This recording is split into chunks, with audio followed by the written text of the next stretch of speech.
Welcome to our seventh instalment in our bite-sized employment series. So what we're going to be looking at today, myself, my colleague Emily Moore.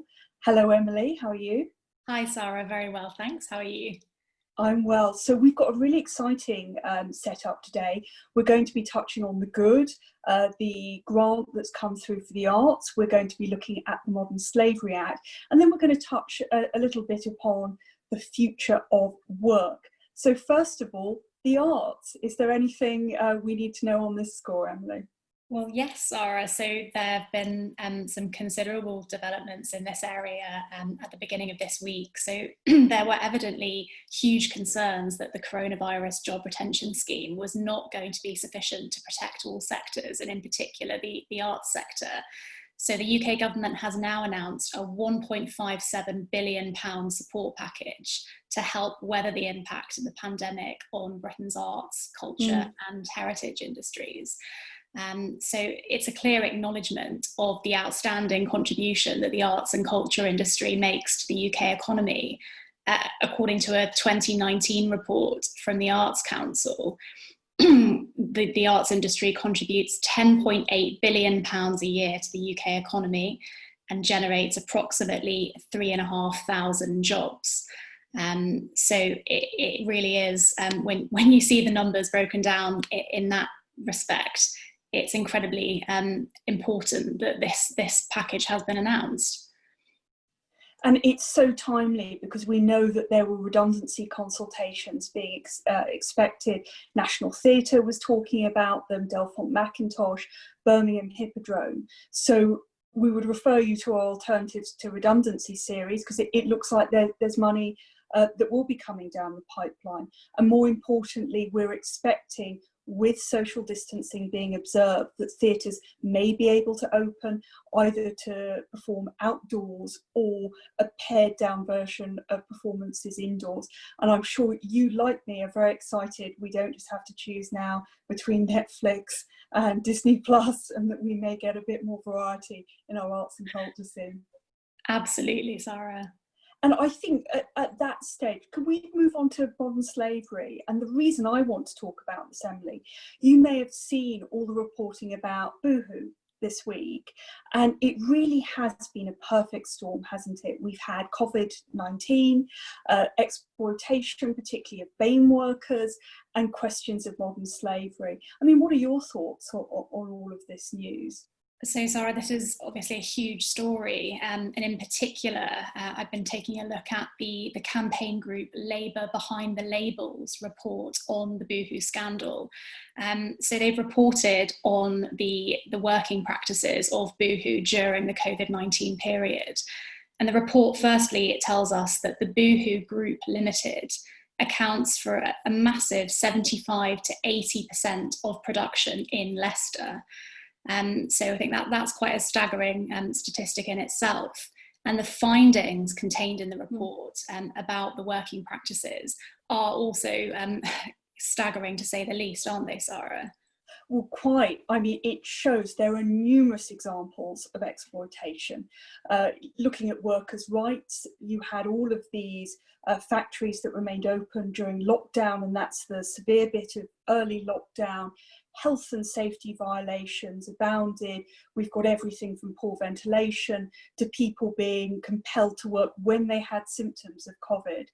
On top of that, we have rather awful underpayments of workers. Sometimes we're hearing as little as £2 or £3 an hour. And on top of all of that, suspected furlough fraud. Yeah, and I think all of that, especially in contrast with the profitability of Boohoo's CEO, who is anticipated to get a £1.04 million payout. I think that really puts matters in perspective.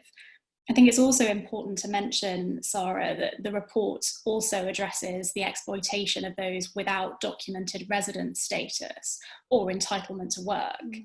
And the report tells us that such individuals, I think this is quite clear, are more willing to accept poor conditions and low pay in exchange for work.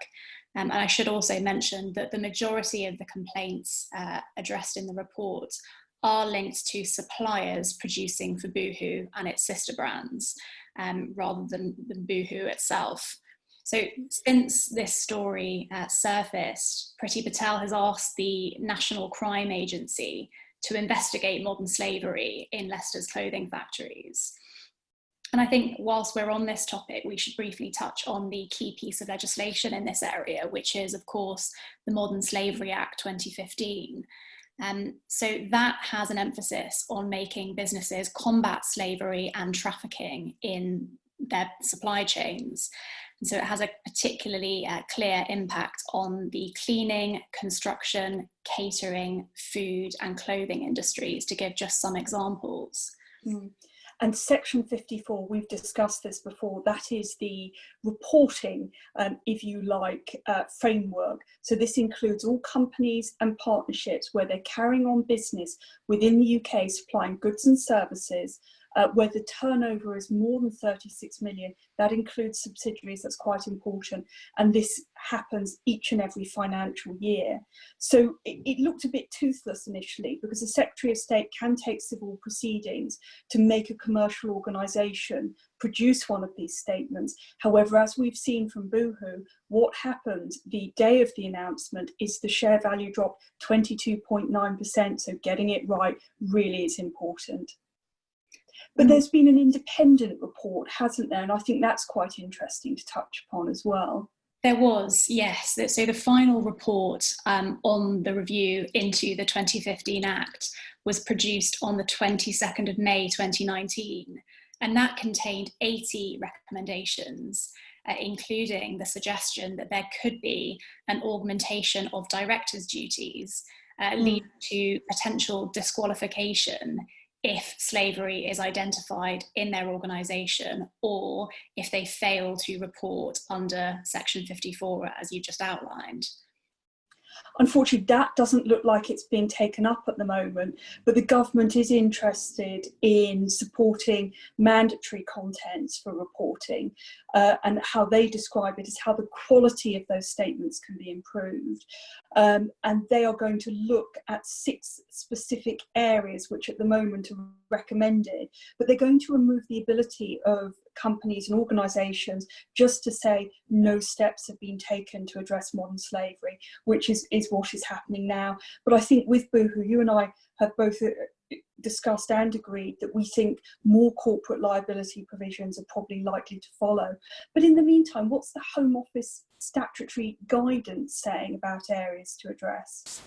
So the statutory guidance, Sara, is called Transparency in Supply Chains, and it has essentially 6 key provisions. So very briefly, they are organisation, structure and supply chains, policies in relation to slavery and human trafficking, due diligence processes, risk assessment and management, key performance indicators, and finally training on modern slavery and trafficking. And I think it's important to note that the guidance goes on to advise that best practice requires organisations to be making year-on-year progress so that their statements evolve and improve over time.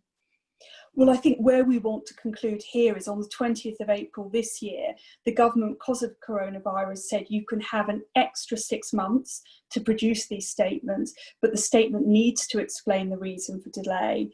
And it specifically says businesses should use their next statement to demonstrate how they monitored their risks during this period and adapted their activities and priorities in response. But the final thing to say is HMRC, they've got a furlough fraud team, they've got a national minimum wage team. So these kinds of abuses are going to be locked down. Just a reminder, the national minimum wage for people over 25 from this year is £8.72 per hour. So I think that brings us to the end of this particular series, and we will be looking at some other points to address on data protection.